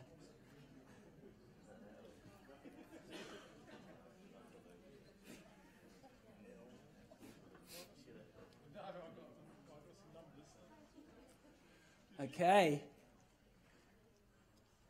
So I can't see, but I can with all confidence ask you to put your hand up if you've got the same as anyone around you. No? Okay, welcome to my world. This is a very, very small insight into what inaccessibility feels like. I thought it would be useful to finish on that note because accessibility isn't a given. It doesn't happen by default. You often don't get it out of the box. And because it's additional effort, there are very well documented guidelines about it. It's this extra thing, and because it's considered as a bolt-on activity for those disabled people, which we now know isn't the case, it's for every single person in this extreme computing age, because it's bolt-on, it often gets dropped off or ignored altogether. And so you get scenarios like this, where the internet, bots, technologies right across the spectrum often have fundamental flaws in them, which means that they're no-go areas for huge groups of the population. And in this extreme computing age, arguably everybody building better bots potentially on a daily basis. Sorry. 8 outro. I'll just bring up the last Ready. slide. So just to finish off then, whatever projects you get given, whatever your area that you go into, in your development, design, even editorial careers, please think about the broadest customer base possible. Think about designing for as inclusive an audience as possible, as diverse an audience as possible in everything that you do. Use AbilityNet. Talk to us if you want to know what we think accessibility would look like in any given project. Make sure that it's baked in from the start. Then your products, your websites, your apps, your digital marketing campaigns, whatever it might be, are going to be outstanding because they're not going to have fundamental flaws baked into them. They're going to be fit for purpose, they're going to be future-proof, and they're going to be able to be used regardless of the platform. If you do it really well, they even will be able to be used regardless of the UI. They would have information that could be served up completely visually, completely verbally, completely haptically. There's so many different choices that if you do things in an inclusive way and you really separate the content, the functionality from the presentation, then you're going to have absolutely killer apps, mobile, websites, bots for the future. Thank you. No. Thank you, Robin. Does anybody have any questions? For Archie. Apart from for Archie. No? Anybody questions? Shush. Yes, question here. I guess, what do you see as usually the worst mistake that designers make when it comes to making accessibility for blind people? For blind people, that's easy.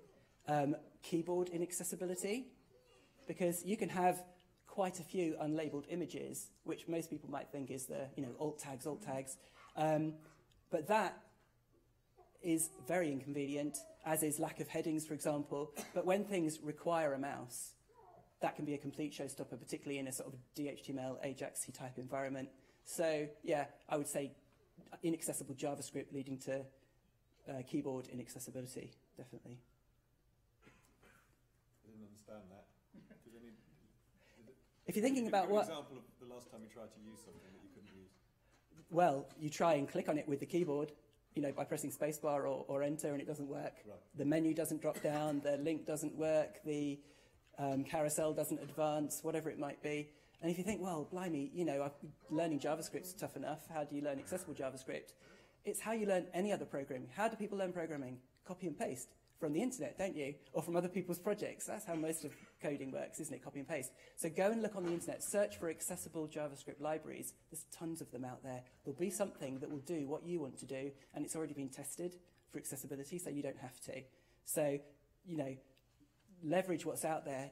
Don't necessarily think that you have to, reinvent the wheel or kind of become a super accessibility guru. As long as you're aware and you go out and you kind of investigate, you'll find that someone's done it already. So, yeah, or talk to us. That's fine too.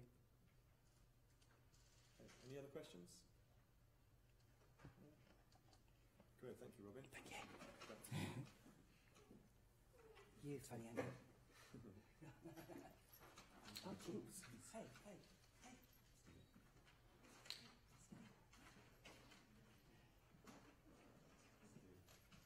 Okay, so Bert, Victoria, you, Anu, you're on. Bert.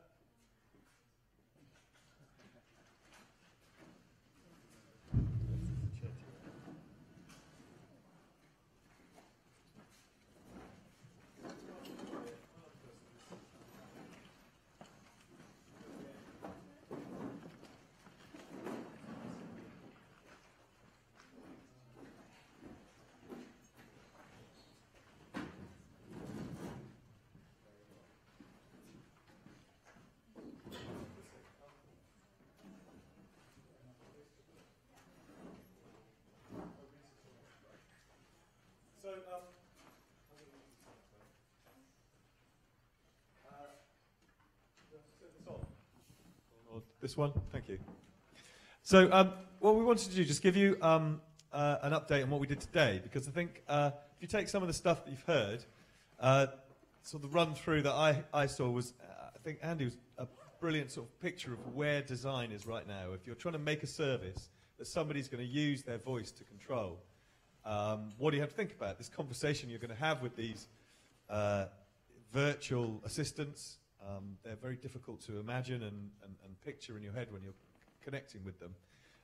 And the personality that you imbue into the device when you're talking to it, and equally as a user, the way you project onto the device in terms of how you respond to the voice, is all part of a very rapid change. And I was just looking up, there's no agreed figure, but it's something like 15 million Echo devices have been sold. This is the basic Alexa device. And on the Prime Day, which was in June, they reckon they sold twice as many, 3 times as many this year as they did on Prime Day last year. And they think that might be as many as 5 million of these were sold in one day. Nobody knows because Amazon doesn't say, but that makes this something like 75% of the conversations that people are having with computers in the United States, they're having with one of these devices.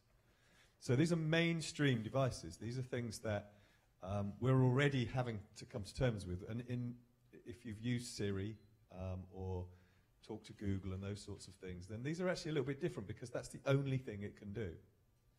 So what we decided to do was put them in the hands of some real people. Well, and Bert. And see what they did with them. Surprisingly, there's not much of this. We did have a look and see how much of this has been done, but in terms of accessible design, from our point of view, there's very little information about accessible user testing, people putting this in the hands of users and saying, you know, is this accessible? And also, just in terms of the experience of people who may have different impairments or needs, what's the concerns that this raises? So today, we brought together 3 guys, 3 or 4 weeks, I think you had it, and asked them to say what they thought of using it. So they're going to tell you what they told us, and then I'm going to tell you what happened after. So firstly, Nu, do you want to introduce yourself and tell us a bit about your favourite thing? You're right to... I can hold myself. You can hold it. Yeah, I think so. It's heavy, but I think I can do it. What was the most useful thing? Well, just introduce yourself. Tell us a bit about what you do as a student. And, oh, God, this is heavy. So, I'm a games student here at Brighton City, and this is my 2nd year. So I use a lot of technology that helps me draw. So that's what I do. Create a lot of 3D models. I use various programs such as 3ds Max and ZBrush, and create weird and wonderful creatures depending on whether the mood takes me. So yeah, I've never done a panel before, so I'm sorry if I'm nervous. Yeah, no, the Amazon Echo is really helpful because it can help me switch my lights on and off without asking a PA or someone else in the room to help me do it. I don't like asking people to help me do anything. So having the opportunity to do things myself by just asking a machine to do it for me is a dream come true. So that was nice. I used a lot of different meditation things. There's a hair on my nose, isn't there? Can you see it? Thanks, that was driving me nuts. Okay, sorry. Yeah, I used a lot of meditation techniques because there's an app you can use on the Amazon Echo where you can ask Alexa to use this application that will basically let you sit down for like 2 minutes and not do anything. So it times you and make sure that you're not like doing anything. So because I find it really difficult to just sit down and not do anything, which I think the majority of people in this room definitely do. Other things that I used a recorder to record my voice. I write a lot of essays and a lot of things like research papers and stuff on different technology, and yeah, no, it helps me record my voice. But the biggest problem that I had with the Amazon Echo with Alexa was the fact she didn't pick up my voice as well as most people find it.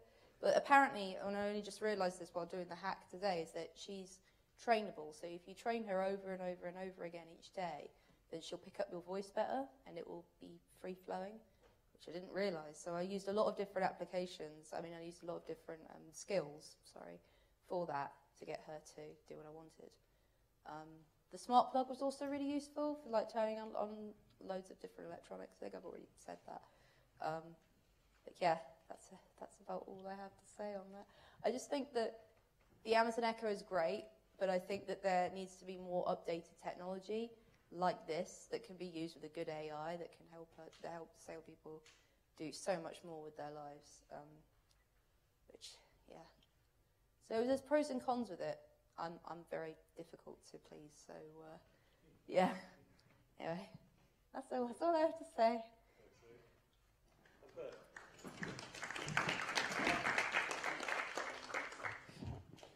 It's on. Robin is MBE, and so is Bert. Oh, And doctor. Real royalty. And who? And a doctor. Oh, and a doctor. Yeah. Do you want to introduce yourself and tell us a bit about yourself, and then explain about what you do as a doctor? I'm Dr. Bert Williams, MD. I just love the title. And I'm retired, and I've been doing research into black history. So using Mark was good enough to let me use the Alexia. And I found it very useful indeed. First of all, he understood my Jamaican accent, and that was most important. He understood me. I use it, I didn't know what to use it for more than what I already do on the internet. And I use Google, and I use Google for my spellings in particular. I'm a terrible speller, and I always ask my wife how to spell words. So now I'm less embarrassed in asking her. I ask Alexei, and it's very good to help with the spelling. Also use it to read Wikipedia, and I do it to do research as well.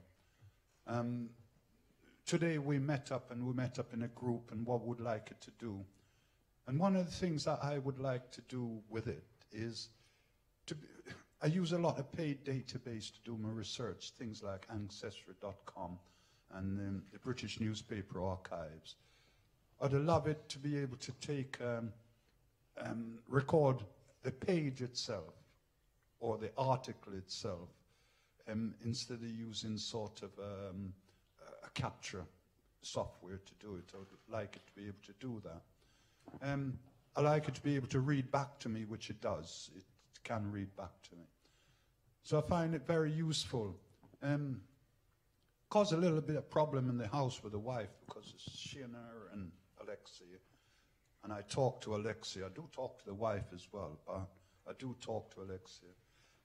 But the problem is when I'm not there, Alexia speaks to her and she wonders where this noise is coming from. Sometime we're in the middle of watching a program and the Alexia advert comes on and he answers. You know, so it brings a bit of fun. The grandchildren come round, oh, they just love it. They love it. They just start asking it lots of questions. I like it to use it for the news, you know, what's today's news, or is it going to rain tomorrow, Alexia? Things like that I use it for. I set it up for my bus times from home. Although I have the app on my phone, I still set it up on the Alexa and ask it when is the next bus. I tried to purchase something online. I didn't purchase it, but I tried to. And I was quite successful in doing all the proper things. So I know it would work if I did carry the purchase through. Yeah, I do love it. I found it's very useful, especially for my research work. It's so nice when you're there and you just feel lazy to read. You've been looking at the screen all day and you're just lazy to read. And it's nice to say, Alexa, read this, or go to this area and read this. So I find it very useful indeed. Just a little thing. I think because I lived before with the technology, I sort of was at a stage when the technology first came out in the UK. I was able to mess with it and bought a little Vic Commodore. I don't know if many of you remember, but somebody mentioned some other computers they used to use at that time.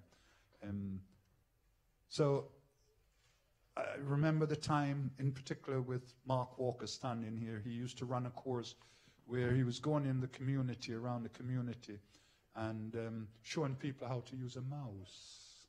And people didn't really know to use a mouse. They didn't even know what a mouse was. And I was one of his volunteers then, and I volunteered because I wanted to know more about the technology, and it was a good opportunity to volunteer. Remember the time, it was quite exciting.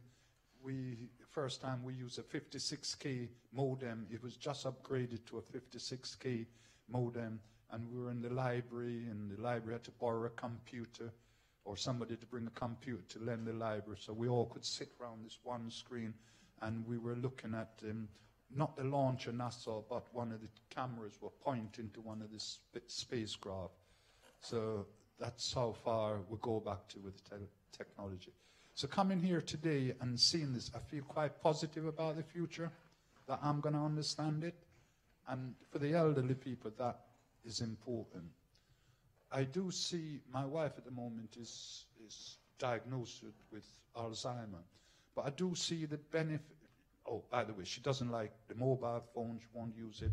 She won't use the video. She won't use it. The TV box.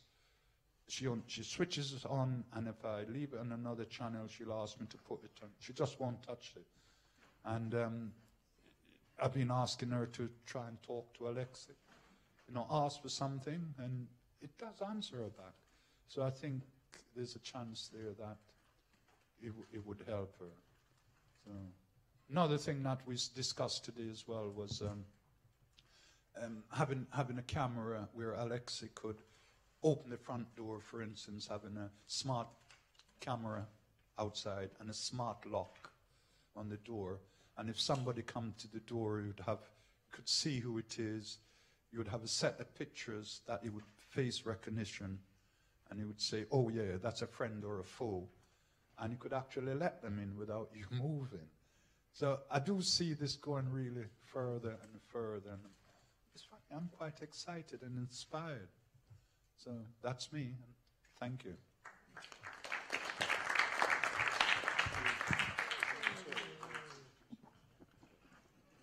Hello, my name's Victoria, and I volunteer for Possibility People, which are a charity who are based in Brighton and Hove and help people with any disability. I have found the experience of being involved in this trial amazing, and I absolutely love the Echo Dot. I can't imagine being without it now. I use it for news, weather, alarms, timers, radio. It's amazing. I like to use it for games as well. I've got a lot of friends who are into gaming, and in this way I can be closer to being equal with them too. I think the main thing that came out of today, well, it was kind of something that Robin touched on a little bit earlier about accessibility. And using the Alexa app, if you have a visual impairment, is really hard, because it gives you a list of categories, but you can't actually see all the skills that are in each category. So we came up with an idea of being able to ask Alexa for a category and which skills are in that category, because at the moment you can ask her for new skills, but she only gives you random ones. And I'm amazed by what she can do, but I feel that I'm barely scratching the surface at the moment. And I think if the app was more accessible, and if there was a more accessible way of searching for skills, I would be able to achieve so much more. And thank you. I really appreciate having this opportunity to try out this kind of technology. It's so amazing.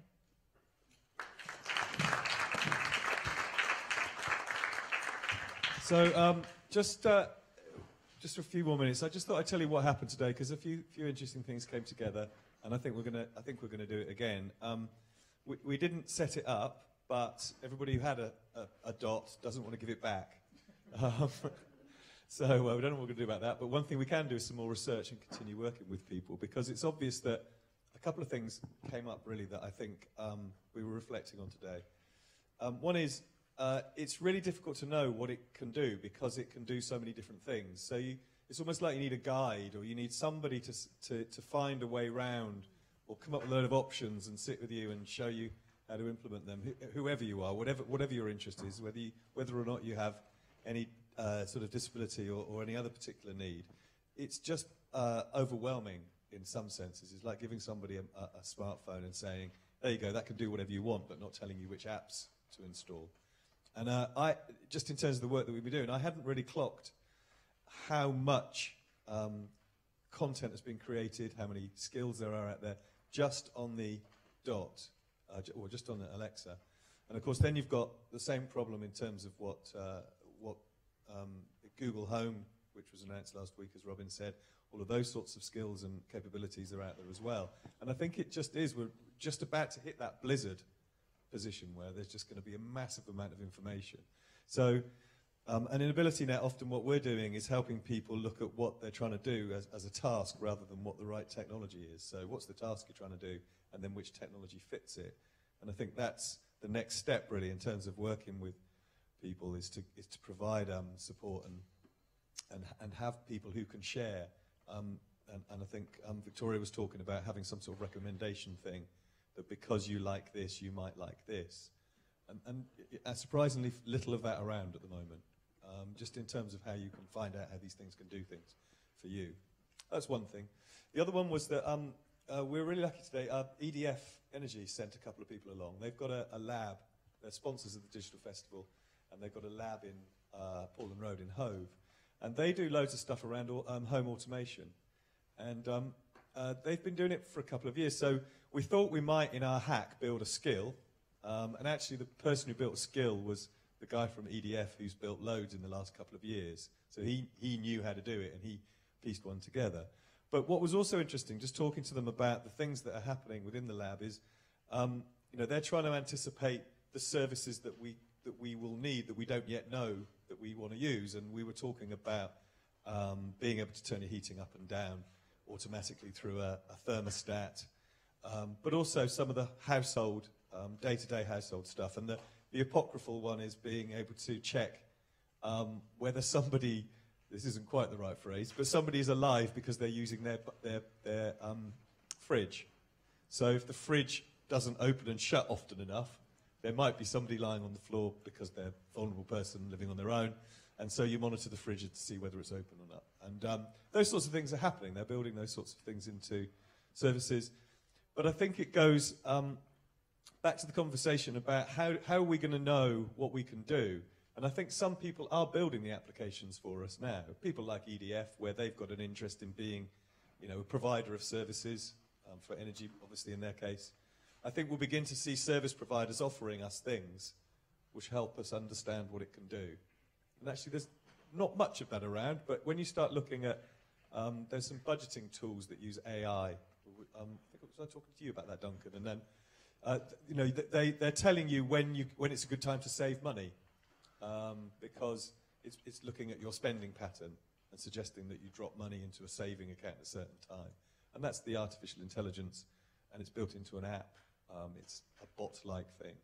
So it's hard to describe simply on the basis of what we went through today, just how many different ideas came up. We must have listed 25 different ideas, I think, people had in a room of 20-odd people.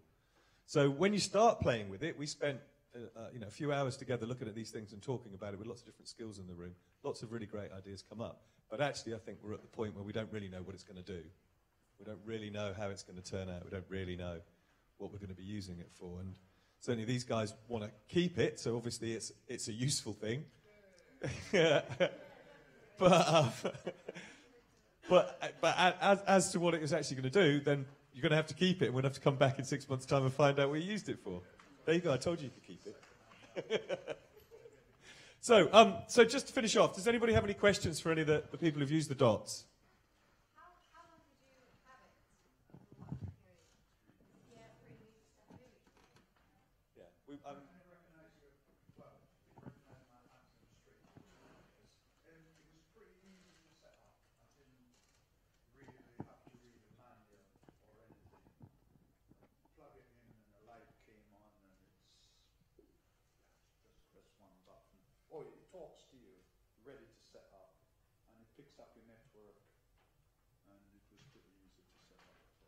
I would say the only thing with the setup is I don't have any sight at all, not even light perception. So I'm having to guess when that light's come on, so I just have to leave it a minute and wait. Because, yeah, I've got no hope otherwise. It's that or ask someone to do it, which is a bit of a pain, because I'd rather be able to do it myself. It did ask in the setup that an orange light will come on and then a green light. When a green light comes on, you're just ready to speak. So, for the sighted, it was pretty straightforward. There was nothing to it, just plug it in. Anybody building skills or bots or apps or things that voice activated? When we started doing research, I thought loads of people would do, but actually there's relatively few. The people who are building them are building lots of them, but they're not making any money out of it, is the other thing I heard. So I don't think anybody knows how to monetize that skill, that capability. So I could build a bot, but who wants one who's going to pay me? I think that's the thing at the moment, not really sure where you're going to turn it into a living.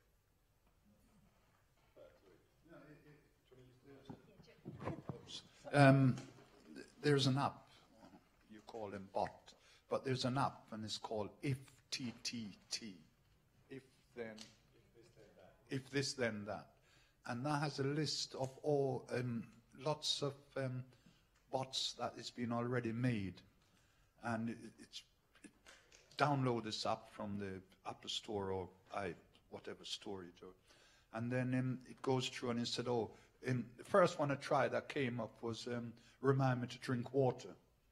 So I tried it, and every hour, in the end I had to switch it off because every hour was coming up in there. And the most difficult thing I found in it was to set up the bus times. That's the only, and it was because I didn't have time.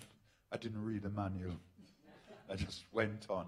But that I had difficulties, and that's the only difficulties I had. But the rest of things, my grandkids just came straight in. They asked no questions. They just said, "Hello, Alexi," and that was it.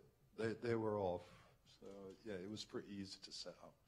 I really enjoyed it. I loved it, and you wouldn't think that something could inspire to do more. But because it can talk back, it's some inspiration there. For instance, my research, after a while you do get fed up of research, looking. So this was new. Yeah, and it was. And I'd done so much work in it. It was unbelievable. So it inspires me to do more. Because it was reading it to me instead of me reading it. So, yeah. I like the freedom as well. I think it's opened up a whole new world for me. Who's got one?